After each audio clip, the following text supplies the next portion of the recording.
As we enter the 20th day of Israel-Hamas war, here are all the updates you need to know. The World Health Organization has said that it has supplies on standby across the border from Gaza and Egypt. The supplies could provide surgical interventions for 3,700 trauma patients, basic and essential health services for 110,000 people, and medical equipment for 20,000 patients suffering from chronic diseases. Russia and China on Wednesday vetoed a US push for the United Nations Security Council to act on the Israel-Hamas conflict by calling for pauses in fighting to allow humanitarian aid access, the protection of civilians, and a stop to arming Hamas and other militants in the Gaza Strip. The United States put forward a draft resolution on Saturday as global outcry grew over worsening humanitarian crisis and mounting civilian death toll in Gaza.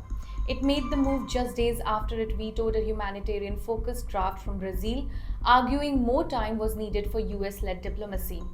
The initial US text shocked many diplomats with its bluntness in stating Israel has a right to defend itself and demanding Iran stop exporting arms to militant groups.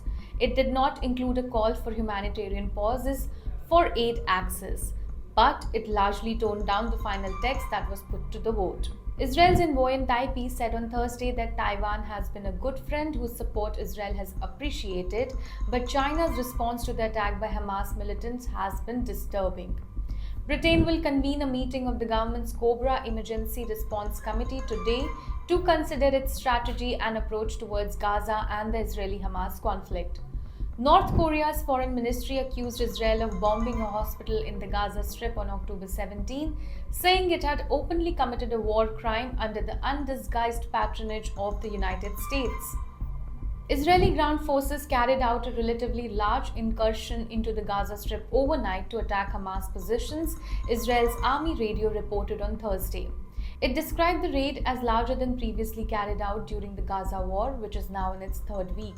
More than half the estimated 220 hostages held by Palestinian group Hamas have foreign passports from 25 different countries, including 54 Thai nationals, the Israeli government said, adding that 328 people from 40 countries were confirmed as dead or missing after the surprise October 7th attack by Hamas fighters on southern Israel.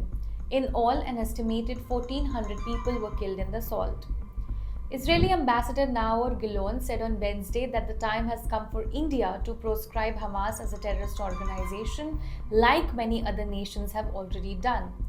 Amid the continuing tensions between Israel and Hamas, Air India on Wednesday extended the suspension of its scheduled flights to Tel Aviv till November 2nd.